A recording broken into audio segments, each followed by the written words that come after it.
Carey. Here is Excellent Men Legends 248.com.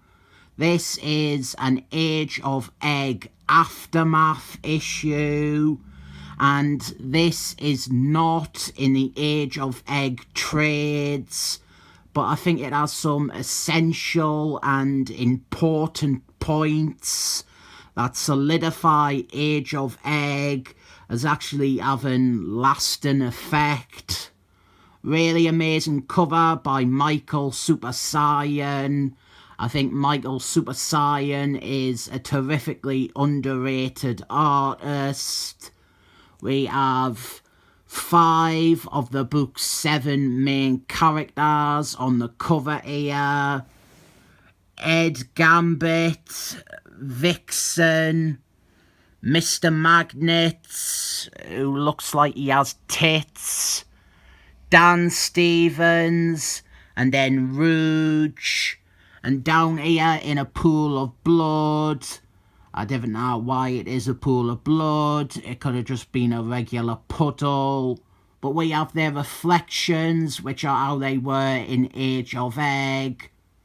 One thing I like doing with covers like this is turning it upside down and seeing how the reverse image looks the right way around. I recommend you do this for art like this. It is good for further appreciation. But the art for this issue is actually one of my talking points, because there are some problems with it. Namely, the same characters being shown at top-down angle shite, because drawing proper anatomy and accurate facial detail, it is a hard process. I moan about this a lot, but it really is only Raphael the Turtle and another artist who I haven't come up with a fake name for yet, who do it literally every panel, and they opened my eyes to the act trick by overuse and ruined it for everyone else. And now I can't help but see when other artists use it, or like this artist here, use it quite regularly. There are points in this where the art is fine, and some where the angles actually work, but then there's just a lot of times where it's like, why are you drawing it at this angle? There's no reason this bit of Rouge has to be at a high angle, except it means you can draw it looking down so the face can be foreshortened. Sadly, we are in a period of this book where the art is getting really shaky. The book's regular artist for a while was Clayface, but he is finished now, and next issue really is going to be a nightmare for me. A fantastic character bit here though, because Emma Frosty's is written as ethical and considerate. And look up there, she is drawn straight on. The art isn't that bad, truthfully, it's just sometimes it is. What's happening is, after the events of Age of Egg, all of the Excellent Men basically are suffering from post-traumatic stress disorder. Don't worry, Steelman, he isn't going to snap and kill all of his friends and then sociopathically hide the truth from everyone else.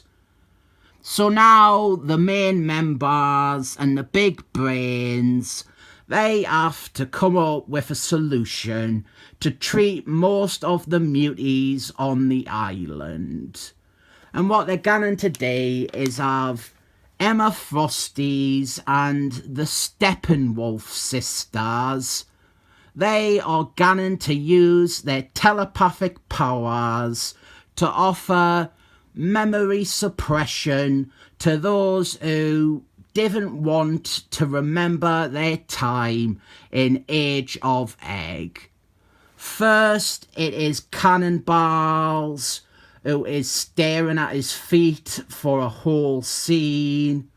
He wants his mind wiped clean of it, and Cannonballs dealing with this stuff. It will be a big thing with his character, and there is a character arc with his sister Ush not wanting her memories erased, and none of that is shown in this series where it would be most appropriate. So here is a question to the audience. Cannonballs, a main character in Age of Egg? Yes or no? You decide for yourself. We also have Emma Frosty's being a perfect mother hen to the Welsh one. And then some more people having their minds wiped clean. I do think this is a bit of a cheat. It is a cheap way out of it. It's just saying that it doesn't really count for most of the characters, but at the same time also allowing the 9 or so characters that this writer wants to use to retain their memories of it and their character arcs from that story. But then we have some good stuff, Dan Stevens stuff, a lot of development with him. Age of Egg was huge for him as a character, and now Dr. X, he has convinced Dr. Death that the way to handle his son's mind isn't separation like he had tried, but instead integration. And so now Dan Stevens, he has a smart watch that allows him to tap into the other personalities in his head, and it lets him use their powers without being overwhelmed by their persona. And as much as I complain about crap artists using angles to get away with crap drawing, this is like the one page in the comic where the angles actually make sense and are good. And Dr. Death's panel down here, this isn't at an angle. This here is how to correctly use angles. You didn't use them for just about every panel in a static scene where the size or the perspective is not contributing to the story, and it is only being used to allow you to get away with drawing faces at an angle, looking down, so you didn't have to draw a proper face. Unfortunately, after the Dan Stevens scene, it is downhill because we have my most hated part of Age of Egg, Cyclist and Vixen. Cyclist is keeping his memories of Age of Egg and his memories of his time with Vixen. She is keeping her memories of her time with him. And the overall tone for this scene here, it is a mixture of Cyclist, he is an arsehole, and Cyclist, he is denying his true self and his real desire is for Vixen. This is shitting all over one of my favourite characters and probably my favourite couple in any media. The idea is, and it's meant to be a parallel to how we originally got with Emma Frosty's, which annoys us even more. The idea is Cyclist, He is repressing himself again, and he is refusing to let his real self out and be with the woman who he really wants to be with, and this is disgusting to me. This whole scene, it is a disgusting idea, but even if I try to remove the context or my personal bias, I think this is disgusting writing. You have deliberately put a character into a position where he is only ever going to be an arsehole. And then you are also arguing that on top of being an arsehole, he isn't being true to himself, because you think that all this unseen baggage that you came along and lumbered him with off panel in Age of Egg, you think that has some long-term merit. I resent this part of Age of Egg so much. This parent, Cyclist and Vixen. I'm not even drawing attention to all the stuff that will make everyone else hate it as well. All the stupid self-mutilation and bondage elements, which are, again, they are meant to be analogous to his relationship with Emma Frosty's. And it's meant to be that he loves Vixen even more because she is like the next level of kinkiness. And she's more exciting to him than Emma Frosty's. He has grown tired, he has grown bored of Emma Frosty's. She no longer excites him. And here, Vixen, she tells us, I wrote my name on you in bruises, and you loved it. I feel so passionately against this take on Cyclist. I would tear this up, and the rest of the comic isn't going to win us back around, to be honest. Remember how Rouge and Ed Gambit, they had a romance in Age of Egg, how they were still attracted to each other even in this completely different scenario.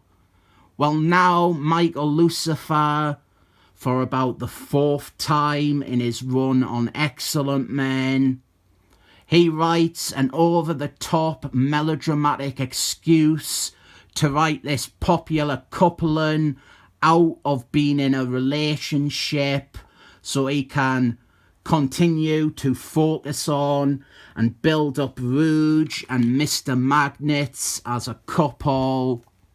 We have some quick hand waves here to some of the lasting changes Age of Egg had on some of the characters, like Elian Keller.